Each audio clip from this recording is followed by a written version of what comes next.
All right, guys, promised you another very special guest. We've had the chance to catch up a little bit before we come on the air. He's he's a public relations expert, radio host, media personality, and also best-selling author as well. We've got Steven Cuoco with us today. And Steven, first off, it's a privilege to have the chance to visit with you, brother. Thank you for inviting me, Cameron. I appreciate it. Now tell us,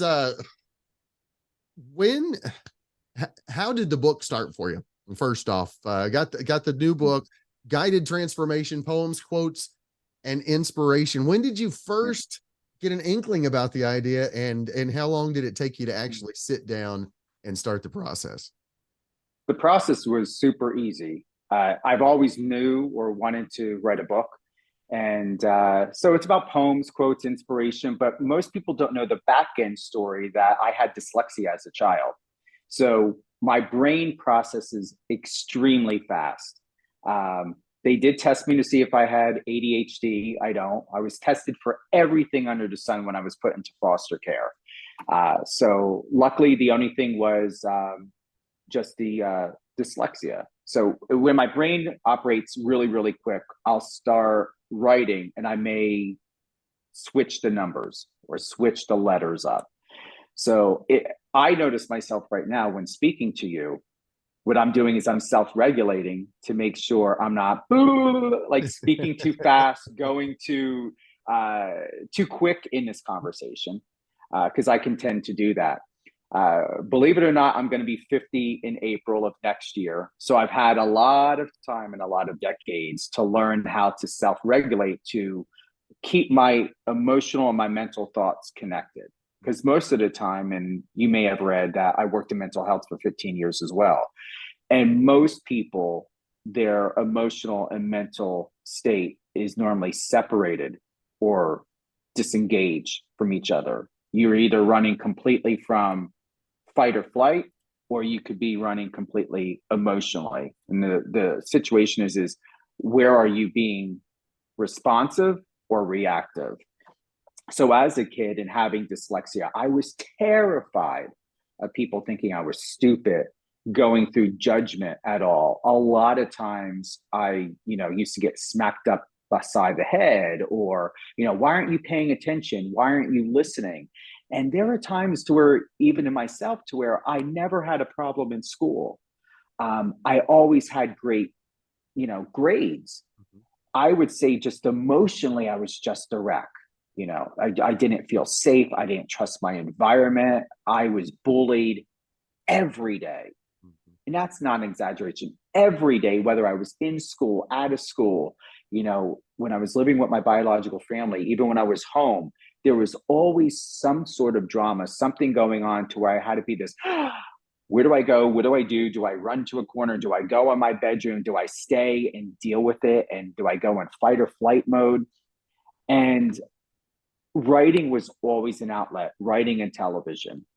And there was times to when I was younger, I would do what would be called associating writing, if I'm getting that correctly, to where I would just take a piece of paper, a pen, and then I would just start scribbling. Sometimes the scribble would turn into words, and then sometimes the words would turn into scribble, or sometimes, or most of the time, the words would turn into self-reflection.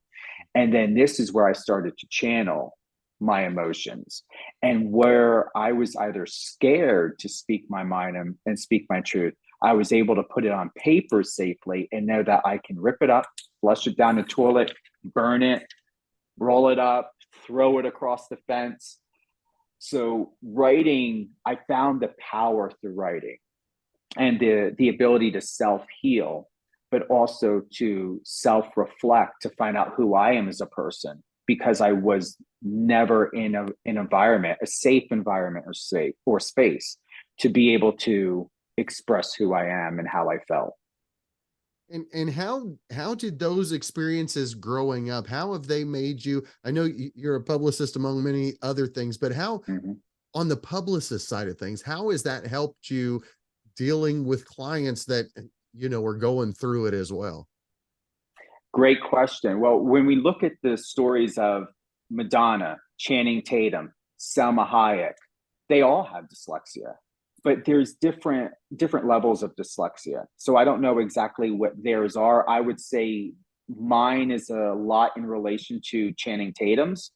But at the same time, we see life differently because the way we process information and the way that we see things that are in front of us, people that are dyslexic are very kinesthetic, very empathic, very intuitive, because you have to be aware, because we just normally don't process information and engage the way other people usually do. Also, we're emotionally different than most people. I would say highly sensitive, but not sensitive in a way to where we consider ourselves to be weak. We're just aware of what's going on in here and what's going on in here. And it's sorting out where we have to decide for ourselves what is most important. Am I going to be more intellectual, or am I going to be more emotional, or am I going to somehow find where to bridge the both? Couple things I don't know if you've noticed. When you first asked me, and then again, I had a tongue twister to where I stumbled. May have looked or sounded like a stutter, but it wasn't. It's because my brain is trying to figure out, how do I really feel about your question and questions? And then to sort out, how am I going to logically articulate it to be able to emotionally give you an authentic response? Because when I was younger, I would just psychological. Became so exceptional, and this is where PR comes into play. I became so exceptional to, it's almost like being a car salesman, or a politician. You have to be absolutely quick as Superman mentally to handle situations, to where emotion doesn't always have permission to be involved. So I would say to anyone and everyone, to better understand dyslexia, it's just the same as somebody who's in a military that has to make a decision, a politician that has to make a quick decision, a publicist, anybody in an executive role that has authority, to where you have to be absolutely objective. That's how dyslexia has become my ally, because I've been able to take that and turn it into such delegation and leadership, to where I never really had to spend most of my time, especially working in corporate America, being a publicist, having family in law enforcement and military and government. I've always grown up in my biological family and in my family who adopted me, being absolutely objective and always logical. Does that help? It does. That does. Yeah. Now, where did the inspiration? We talked about radio before we came on as well, and the conversation. I know how much conversation, one-on-one conversation, means to you as well, and how much did that play a factor with the radio station coming into existence? I appreciate that. And I saw a little tongue twister for you when you said the word play. See, we catch things. Yes. Does it mean you have dyslexia? But it's so interesting. I caught that moment where you had that tongue twister with the word play. So can you ask me that question again? I don't know if I can. No. No, because when the radio station came into existence for you, I know how much communication and one-on-one conversation means to you. Is that maybe what kind of put you over the edge to get the radio station started in the first place? Honestly, as I shared with you before, it was a sign from God, literally. I mean that, like, from the heart and soul and spirit of myself, of everything that's gotten me through life, more unseen than seen. I just wanted a place and space to where, as I shared with you earlier, I was resistant.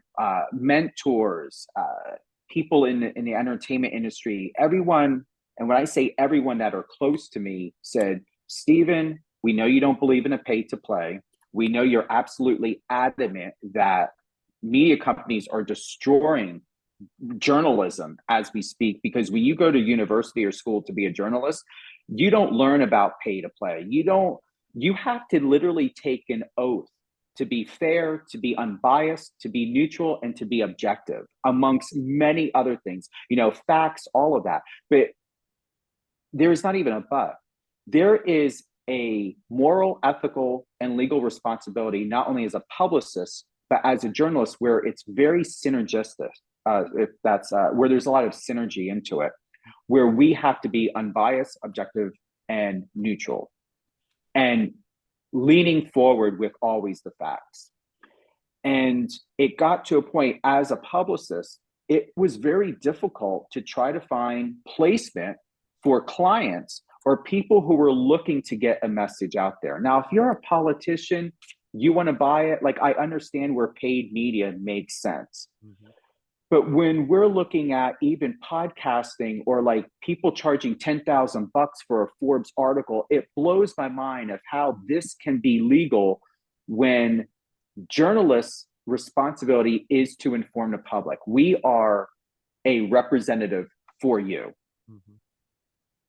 And we cannot do what we took an oath to do, and to legally uphold the law of what we are required to do when people are asking for money. It is just like, I always say this, paid media is the same as an Olympic athlete doping to win a gold medal. What would happen to that athlete's credibility, integrity, their investors, sponsors, advertisers, if they knew that the athlete cheated to obtain the stardom, the success? We're talking about money, we're talking about fame, we're talking about status, we're talking about reputation, integrity. Nike, Adidas, Speedo, any company you can think of out there, people in the NFL, if everyone cheated to win their status, to win the game, what would that do to the public? What would that mean to people who are buying tickets, spending thousands of dollars to come to see them? It is the reason why, once again, answer the question why I created Power 98.5, because I wanted a place that is about real news, real talk, real connections, real relationships. And like I said, I'm 99.9% all content. I have no advertising. There's maybe a promotional about my PR agency, but why not? It's my station. Right. Would I like to have advertising? Yes, I do plan on, and I'm working on getting advertising on my station. But my station will never be a penny saver the way most other people see other stations out there, because it will always remain, and my tagline is, where your voice matters. I can't make and have the station be where your voice matters. Let's say if you're on the station, Cameron, if I'm hijacking it to make a quick, easy penny in money, to have it be over 90, and I'm graciously lowballing it, advertising, that's not a radio station. Yeah. It's an advertorial. And I don't like the fact that music artists and their content and who they are is being used for other people to get away with making money, and they make nothing. That's why I started the station. I can go on and on and on why I started it. Now, as a publicist, seeing the way the business is done, how hard is it to get the word out today as opposed to when you first came into it, if you will? About myself or just about anybody? To get your clients' word out there. How much has the challenge escalated? How much harder has it gotten? It's not hard to get the word out there. Mm-hmm. Where it becomes taxing and annoying is when they want a fee. Let me give you this situation. I'll speak to it. I represent Jake Jensen. He's a producer, actor, model, very well established in the industry. He's coming out with a film with Zendaya next year. I believe it's called The Challengers. It was supposed to come out this year. It's coming out next year. He was a consultant on the film, and he does a lot of this behind the scenes.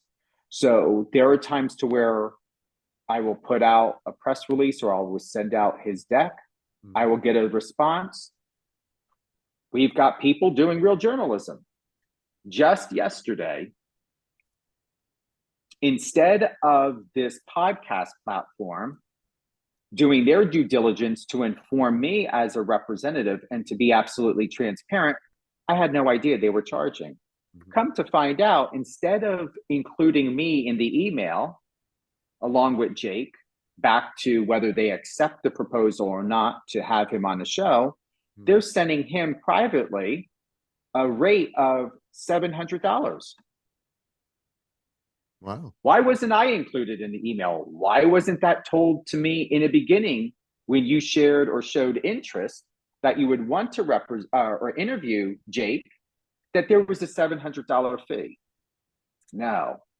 Instead of informing me, which that is another legal responsibility. I don't care whether it's regulated by the FCC or not. I know FCC does not, they only address broadcasting, not so much podcasting and online. But still, there is a responsibility, especially if someone's acting as a business, a fiduciary and judiciary responsibility, legal responsibility to inform.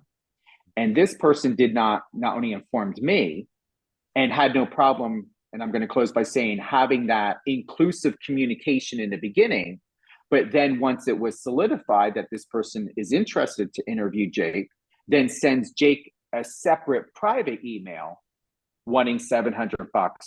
Didn't even inform me, didn't inform us in the beginning so that we could have made a decision. And I'm going to do this. If I still have it. And if I don't, I'm going to sum up.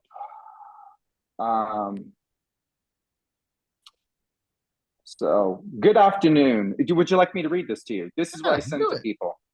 Good afternoon, Wayne. I did not realize that you were a platform that charges people to be interviewed. We are not seeking paid advertisement. I would never had recommended to send Jake your way if I knew that you were charging. We are looking for real journalists to do real media coverage.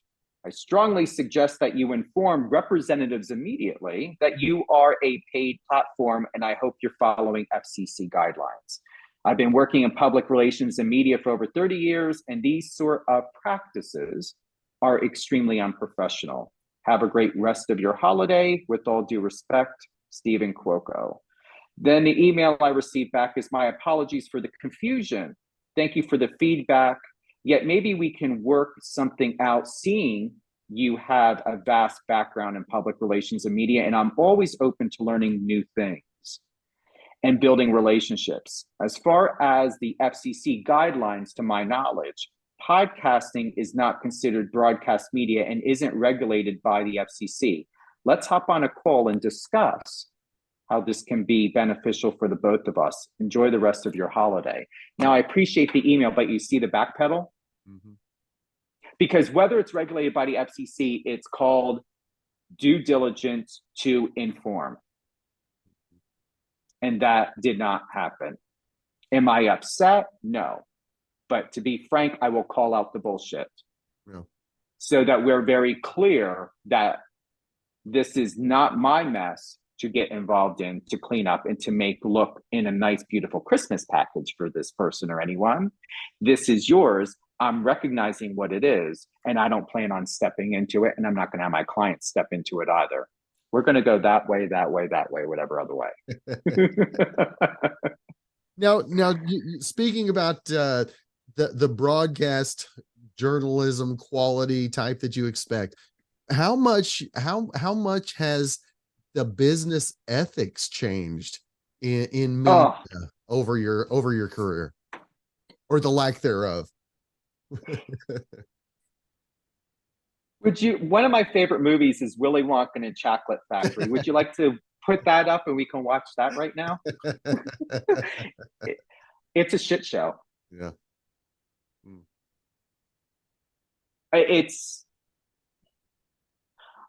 I went through, you shared something personal with me before we went live, and I'm going to share something. At one point, and we go through this as entrepreneurs, I've gone through this several times in my career. 30 years is a long time. Like I said, I've been doing this since I was 18. I'm going to be 50 in April. I have, in the last couple of years, loved and even during a pandemic, fell even more in love with my career, seeing who I am as a person, how I conduct business, what Power 98.5 has done, where I was able to interview Dan Aykroyd and Ryan Lochte and so many other amazing people. And they come to understand that there's people like you and me, Cameron, out there to where you don't have to have an award-winning book, film, or something to be relevant. Let's just sit down and have a conversation. And that's something that was so incredibly rewarding within that 2 years of the pandemic, is I was able to remind people that they are just as important, if not more important, as a human being to have a discussion with than just their accolades. Now, where it is upsetting is there are publicists out there, and I don't believe that they inform their clients at all, that there are times when someone like you or me is like contacting to be like, hey, we'd like to have you on the show. They're there making executive decision. And I know they're making executive decisions of, oh, we're going to wait until after the NFL season, or we'll do it 2 months before the NFL season, or we'll do it after the fight, or you've got only 2 weeks before the film is released and you only have a 2-week window after. The film is always going to be there. Right. The music's always going to be there. The person's still in the NFL or UFC or whatever else. Why can't we talk about it now? You're telling me that they have no interest to talk about their goals, their ambitions, their passions, or anything else unless they're on the field? Unless they're on the red carpet? That makes no sense to me. That shit needs to stop.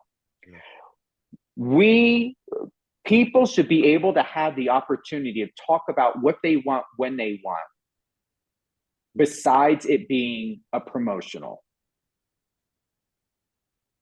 That is what I'm an advocate for. That is what I remind people of. That is another thing, along with this pay to play, that needs to stop.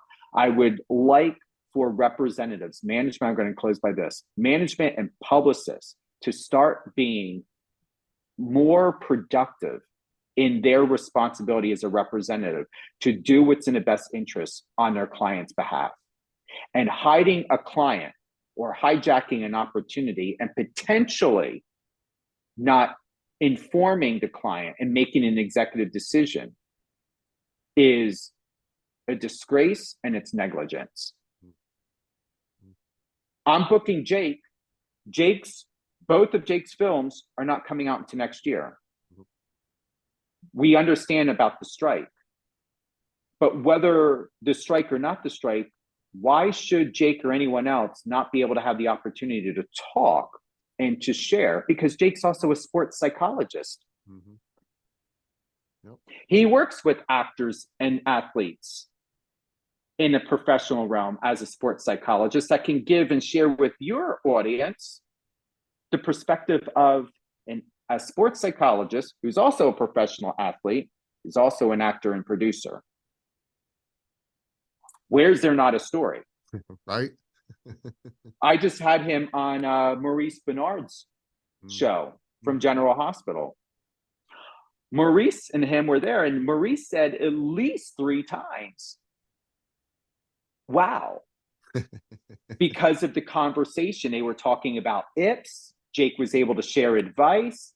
Maurice was sharing advice, and that's the whole thing, to where you just never know where a conversation would go. But as you had said before we went live, you can be in the middle of a conversation 10, 15, 20 minutes, or maybe 2 minutes in, and you'll have that aha moment. That's why we're here. That's why we're talking.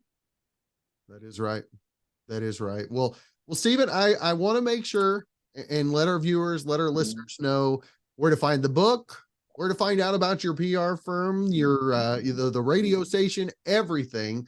socials and all that as well. I appreciate that. All great things. Steven Cuoco, StevenCuoco, at Steven Cuoco, everything, Twitter, LinkedIn, TikTok, all that. My public relations firm is stevencuoco.com, Power 98.5, simple, power985.com. I wanted to give you that radio promo. Boom. Yeah, so power985.com. My book is available on Amazon, Guided Transformation, Poems, Quotes, and Inspiration, as well as my website. You'll find my book there. So just play around with the tabs, but it's the first tab. I believe it says Why Hire Steven Cuoco, and in a drop down, the book tab is there. That's cool. That's cool. Well, Steven, it has been nice to make the face-to-face connection. I feel like we've got a friendship that started today. Oh, we do. And because I know you're a real journalist doing real interviews, real media, I'll love to come on again and definitely send people your way. Well, I definitely appreciate that. And Steven, I hope you have a great rest of your week. A happy holiday season, and look forward to talking again real soon. Looking forward to it.